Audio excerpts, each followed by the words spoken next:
안녕하십니까. 통합이와 암치료의 모든 것을 알려드리는 짱박사TV의 장성원장입니다.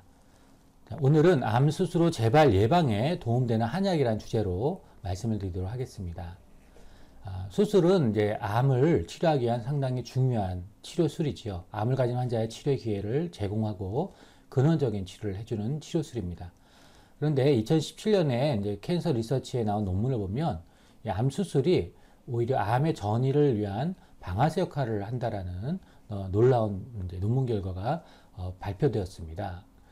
우리가 이제 수술하는 것 자체가 상당히 암 치료를 위해서 중요하지만 암이 있는 상태에서 수술하기 때문에 이 보이지 않는 미세 전이의 이런 가속을 성장을 시키고 새로운 전이를 증가시키는 위험이 발생할 수 있다라는 그런 논문입니다. 그래서 기존의 어떤 치료법뿐만 아니라 우리가 잠재적인 새로운 어떤 이런 치료 접근이 필요하다라는 것이 이 논문의 주제인데요. 우리가 기본적으로 이제 수술을 하게 되면 우리가 조직의 외상이 받게 되죠. 이러한 염증은 물론 이제 몸의 면역 반응을 통해서 병원균이나 조직 치유에 여러 가지 제거의 기본이 되겠지만 우리가 국소나 점심 염증성 변화는 암 입장에서는 이 성장을 위한 비옥한 토양을 제거하는 것과 같은 역할을 합니다. 그래서 실제로 이런 손상 부위가 종양의 성장을 위해서 상당히 좋은 국소 영역의 전이를 향상시키는 것이 상당히 동물 모델에서 입증되었습니다. 그렇다면 암재벌에 영향을 주는 것이 수술 기간에 무엇인가 이렇게 봤더니 마취 관리나 수혈이나 저체온증이나 수술 후 합병증과 같은 것들이 바로 이런 암과 관련된 환경을 좋게 만드는 하나의 원인이라고 밝혀졌습니다. 2021년에 비교적 최근 논문인데 이 논문은 대장암 수술이 간전이를 위한 방아쇠 역할을 한다라는 아까와 같은 좀 비슷한 논문인데요. 우리가 이 대장암의 원발암을 제거하기 위한 이 수술이 가장 좋은 중재술인 건 맞지만 이런 실험이나 임상의 여러 증거들이 역설적으로 수술 자체가 종양의 재발이나 간전이 발달을 침전하거나 가속화할 수 있다는 것이 제한되어 있습니다. 우리가 일반적으로 간전이 발달의 전통적인 경로를 보면 대장암을 만약에 수술하면 이게 원발암이 되는 거죠. 여기서 종양세포가 분리가 됩니다. 그 다음에 어떤 순환계통으로 우리가 종양세포가 침입을 하는 거죠. 우리가 림프나 혈관을 통해서 일반적으로 종양세포가 침입을 하고 우리가 종양세포의 전신순환이 이루어집니다. 그걸 통해서 먼저 죽에 있는 종양세포의 혈관이 밖으로 빠져나가면 우리가 그 위에 우리가 그 외 장기에서 종양이 설립되는 것이 일반적으로 전통적인 경로라고 보고 있습니다. 그렇다면 수술로 인한 간전이 어떤가를 봤더니 우리가 이 원발암인 대장암을 외과적인 수술을 했을 때 어떤 세균의 어떤 생산물이나 종양세포의 방출이 일어날 수 있습니다. 그래서 이것이 종양의 전신수성을 일으키고 또 여러 가지 어떤 세포들의 활성화를 통해서 활성산소가 발생을 하고 또 그걸 통해서 세포의 기질의 노출이 발생을 하고 우리가 종양이 부착해서 파생이 돼서 먼 곳에 전이가 되는 그런 기전이 수술로 인한 전이라고 알려져 있습니다. 아까도 말씀드렸지만 이런 원발암, 즉 원래 생겼던 부위 암에 절제를 하는 것은 필요한 거지만 이 절제술에서 발생하는 불가피한 이 외상, 이 수술에 의한 어떠한 상처에 의한 외상은 정신의 염증을 시작을 하게 되고 또 내 몸에 있는 선천적 면역세포의 급속한 활성화를 이끌어냅니다. 그걸 통해서 활성산소와 같은 염증 매개체가 강력히 생성이 된다는 것이죠. 그렇지 이런 우리가 수술과 관련된 환경이 있다라는 것이 하나의 이제 암 입장에서 좋은 또 입장이 된다는 것인데요. 이 논문은 2012년에 나온 논문입니다. 우리나라는 의과, 한의과가 이렇게 분리가 되어 있지 않습니까? 그래서 의사 선생님과 한의사 선생님 연어가 전혀 달라서 본인의 영역만 처방할 수 있는데 일본은 의료가 일원화가 되어 있습니다. 그래서 우리가 의사들이 법적으로 한약을 쓸 수가 있고요. 쓰신 지는 한 40년이 좀 넘었습니다. 그리고 우리가 쓰려면은 대학에서 배워야 되니까 모든 일본의 의대는 2001년부터 모든 의대가 의무교육으로 한약을 500시간 이상을 지금 배우고 있습니다. 우리가 이렇게 되니까 일본에는 의사님들이 기본적으로 한약에 대한 이해도가 상당히 높고 어떤 한약이 암 치료에 도움이 되는지를 정확히 알고 계십니다. 이 논문은 일본의 전국의 암치료병원 124곳, 이 124곳에는 국립암센터도 포함되어 있고 대학교도 포함되어 있습니다. 이 근무하신 한 900명을 통계를 냈을 때 이 근무한 선생님의 92.4%, 즉 암치료병원에 근무한 선생님의 92.4%가 한약 처방의 경험이 있다라는 그런 논문이고, 그 중에 73.5%가 암 치료 목적과 관련된 처방을 하고 있다라는 그런 논문입니다. 우리나라는 정반대죠. 보통 대학병원 선생님이 절대 한약을 먹지 말라고 하고 있죠. 왜 그럴까요? 일단 의대에서 배우지 않으셨습니다. 그러니까 모르죠. 그러니까 어떤 한약이 어떤 기전을 하는지, 암 환자한테 진짜 도움이 되는지, 어떤 항암을 썼을 때 이 한약을 쓰는 것이 더 부작용을 낮춰주고 효능을 높여주는 기전이 있는지, 그런 과학적 근거가 있는지, 임상적인 그런 근거가 있는지 전혀 우리나라 의사님들은 이 부분에 대해서 교육을 안타깝게 받지 못하셨습니다. 그래서 모르는 것을 하라고 할 수는 없기 때문에 하지 말라라고 하는 경우가 많죠. 그러나 암 환자 입장에서는 사실은 생명과 관계된 증상이기 때문에 당연히 근거 없는 치료를 하면 안 되겠지만 근거 있는 치료, 즉 우리나라를 제외한 다른 나라가 우리가 의학적으로 근거 있다고 알려진 치료는 당연히 받으셔야 된다라고 권해드린 것이 암 환자를 위해서 필요하다고 할 수 있겠습니다. 일본 내 의사들이 한약 처방의 일반적인 통계에 대한 논문도 있는데요. 2012년에 2008년을 기준했을 때 일본의 전역의 의사들이 한 30만 명 정도 되는데 이분들의 한 83.5%가 현재 한약을 쓰고 있다. 2008년이니까 꽤 오래전 논문이죠. 그리고 내과 선생님이 가장 많이 쓰고 있습니다. 88.8%. 그 다음에 산부인과 선생님 86.7%. 그 다음에 외과 선생님, 오늘 주제인 외과 선생님도 83.7%로 흔하게 한약을 쓰고 있다는 것을 알 수가 있죠. 그래서 일본에서는 일본 동양의학회라고 해서 기존의 전통한의학을 근거 중심으로 해서 현대의학과 융합하려고 하는 학회 모임이 상당히 활성화되어 있고 의사님들의 보수 교육이 많이 이루어지고 있습니다. 보통 근거 중심의 어떠한 한약을 적용하려고 하는데 여기서 보통 이 일본 동양의학회, 일본 전역의 의사님들의 모임입니다. 한약을 연구하는 이게 근거 중심 리포트에 뭐라고 보고되어 있냐면 우리가 암에 대한 수술 후에 이렇게 유해사고, 즉 부작용이 있는 거죠. 이거 예방의 궁극적인 목표에 이제 한약을 쓰고 있는데 우리가 암에 대한 수술 유해사고 예방의 궁극적인 목표는 암 치료를 순조롭게 시행해서 생존 기간을 연장하고 치료율을 향상하고 개선하는 겁니다. 이건 당연한 거죠.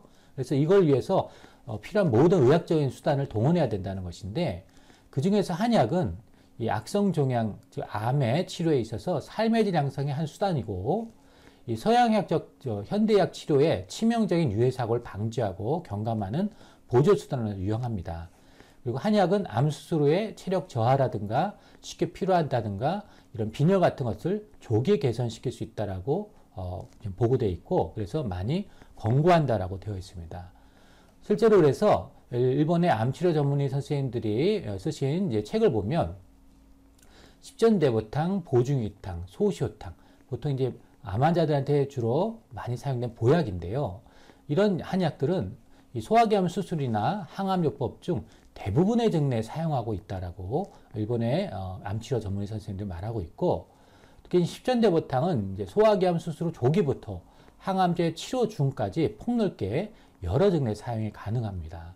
즉 수술 후에 몸의 상처 회복이나 면역 증강을 해서 십전대보탕을 많이 활용하고 있다는 것이고 또 보중이탕이란 보약도 역시 NK세포를 많이 활성해주고 몸을 회복시키는 약이고 식욕 촉진해주는 인삼양이탕 모두 수술 후 조기부터 항암제 치료 중까지 사용이 가능하나 특별히 이제 고령자가 수술을 하셨거나 수술 후에 몸이 허약한 분들한테는 특히 이런 보약을 많이 쓰게 된다라는 그런 보고입니다. 이 강의들은 여러분들이 일반적으로 알고 있는 내용과 많이 다르죠. 일반인분들이 지금 보면은 한약을 쓰면 암이 커진다든가, 특히 보약을 먹으면 암이 성장한다든가, 이런 잘못된 지식을 하시는 분들을 제가 상담 중에 많이 접하게 되는데, 암이라는 것은 결국은 과학적인 근거가 뒷받침돼야지 되는 거지, 일반적으로 그럴 것이다라는 그런 것들은 절대 믿으시면 안 되는 것입니다. 오늘은 그 중에서 하나의 논문을 좀 가져왔는데요. 아까 말씀드린 일본 동양의학회에서 나온 근거 중시 보고서에서 나온 논문입니다. 이 논문은 1992년 상당히 오래된 논문입니다. 그죠? 거의 한 30년 전 논문인데요. 암 수술 후에 항암제 불특정인 어떤 부작용에 특히 이제 대장암 수술 후에 소시오탕이라는 약을 투여하면 면역 기능이 부활하는가 또 간전이 억제 효과가 있는지를 한번 봤습니다. 우리가 소시오탕이라는 약은 우리가 일반적으로 이렇게 염증에 주로 많이 사용하는 이제 그런 치료제인데요. 보통 랜덤화 비교 실험을 했고요. 우리가 삿포로 의과대학의 제1외과에서 대장암 수술 후 항암 화학요법 중인 환자 20명을 대상으로 이게 연구를 했습니다.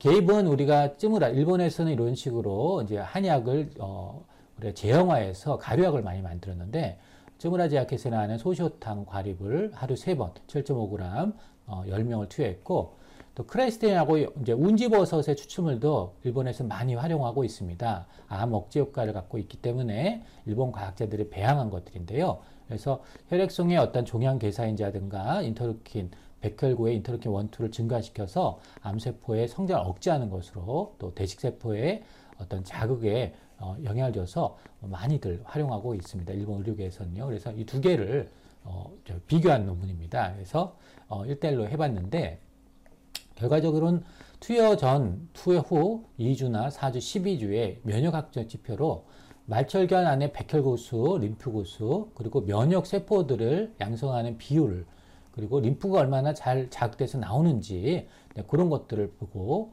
또 그 이후에 예후에서 진찰을 한 3년 6개월에서 4년 4개월을 조사해서 예후가 좋은지를 좀 조사했습니다. 우리가 이제 CD4나 CD8이라는 것들이 있는데요. 이제 보통 이제 세포독성 우리가 T세포라 해서 면역항암제 핵심이죠. 종양을 직접적으로 공격해서 죽여주는 이게 유도를 통해서 공격하는 그래서 암에 영향받은 세포 식별해서 사멸하는 그런 면역 아주 중요한 거고요. CD4는 헬퍼 T세포라고 해서 역시 이런 몸에 영향을 미치는 바이러스라든가 이런 것들을 파괴하는 것을 도와주는 면역세포입니다. 결과를 봤더니 이제 우리가 CD4와 CD8의 비는 우리가 크레스틴이나 소시오탕 내에서 유의차는 없었고요. 보통 CD57하고 NK세포를 보는 이런 비율은 2주 만에 우리가 소시오탕이 크레스틴보다 증가율이 유의하게 컸습니다. 4주째에는 이 둘 다 투여 전보다 유의하게 증가했고요. CD16이라고 해서 NK세포, 대식세포와 관계된 이런 것들이 투여 전에 비해서 유의하게 환자에게 증가했습니다. 또 우리가 림프구의 유약화 반응은 우리가 소시오탕을 투여한 경우에서 2주째, 4주째, 12주째 투여 전보다 유의하게 증가했습니다. 그리고 예후는 이제 복벽 재발에서 이제 수술을 생존한 경우, 뭐 사망한 경우, 간으로 전이된 경우, 구초 재발한 경우가 크레스틴에서 발생을 했고요. 결론은 이제 소시오탕은 림프구의 유약화 반응이라든가 우리가 CD57나 CD16으로 평가된 NK세포 활성을 증가시키고 면역세포의 능력의 흥분 효과를 시사하고 있습니다. 그래서 이 논문은 우리가 진행형 대장암의 치유 절제술을 했을 때 이런 수술 조기부터 3개월간 경구 투여를 했더니 소시오탕을 복용한 쪽에서 수술 후 조기부터 비특이적인 세포성 면역 능력이 부활을 보였다는 것이고요. 또한 NK세포의 증가도 보였고 수술 유해사고 발생도 없었고 치료는 순조롭게 진행되었습니다. 그래서 진행성 대장암 수술 후 증례에서 소시오탕은 수술 조기부터 세포성 면역 능력을 부활시키고 또 암 수술 증례의 생체 환경을 양호하게 만들어 암 예방 효과를 보일 가능성이 시사됐다는 그런 논문입니다. 또 다른 논문은 2007년에 나온 논문인데요. 이제 이런 한약이 대장암의 2기인 경우에 수술을 했을 때 이 항암요법이 상승이 되는지를 한번 봤는데 우리가 한약은 십전대보탕, 보중익탕, 소시오탕 아까 말씀드린 수술 후 조기부터 항암 중에 일본의 의사들이 많이 쓴다 그랬지 않습니까? 우리가 한약은 63례 써봤고 항암만 한 경우는 우리가 148례. 이 한약은 이제 한약과 항암을 같이 했다는 겁니다. 이건 148레를 대조군으로 했을 때 재발률은 이기증 내에서 한약을 이런 병행을 항암하고 같이 했을 때는 재발률 5%고 항암만 한 경우는 15%로 재발률이 3배 정도 차이가 났습니다. 유의하게. 또 5년 생존율은 한약을 쓴 구는 안 쓴 구는 89%, 한약을 병행한 구는 97%로 전구암 모두 한약을 병행한 것이 재발률이 더 억제됐습니다. 그래서 기본적으로 이런 한약이 스스로 보조 항암요법에 상승 효과를 줄 수 있다라는 그런 논문이고요. 또 다른 논문이 2010년에 나왔는데, 즉 사기인 경우에 항암만 한 경우에 사기 대장암입니다. 원격적인 대장암에 원발병술 절제 수술하고 항암을 했을 때 우리가 항암만 했을 때 1년 생존율은 한 62% 정도, 우리가 그런 한약을 병행하면 75%. 근데 문제는 2년이 더 나오면 2년 생존율은 4%, 한약을 병행하면 44%, 10배 가량 차이가 나고 3년 생존율은 이 당시 2010년은 없었습니다. 그러나 한약을 병행한 경우는 36%로 전체적으로 이 134레를 봤더니 이런 차이가 났다라고 일본 의사들이 연구를 하고 2009년에 미국 임상종양학회 아스코에 이것을 보고를 했던 그런 논문입니다. 우리가 오늘은 이제 암 수술에 특히 유해 사고를 많이 경감해주는 한약들이 이렇게 많다라는 것을 봤고, 그 중에서도 소시오탕이라는 한약을 우리가 공부를 했습니다. 우리가 아까도 말씀드렸지만 우리나라 의대에서는 한약을 배우지 않습니다. 그래서 어떤 한약이 어떤 암에 도움이 되는지 그런 거에 대한 연구가 사실 이런 데 보는 시간을 잘 못 하고 있는 안타까운 그런 환경이 있다고 저희는 말씀드리고요. 그러나 환자를 위해서는 근거 있는 한약이 암 이런 수술 후에 유해사고 경감과 재발 예방이 된다라는 이런 객관적인 얘기도 많이 알려드려야 된다라고 저는 생각합니다. 오늘 강의가 여러분의 치료에 도움이 되셨길 바랍니다. 예, 감사합니다.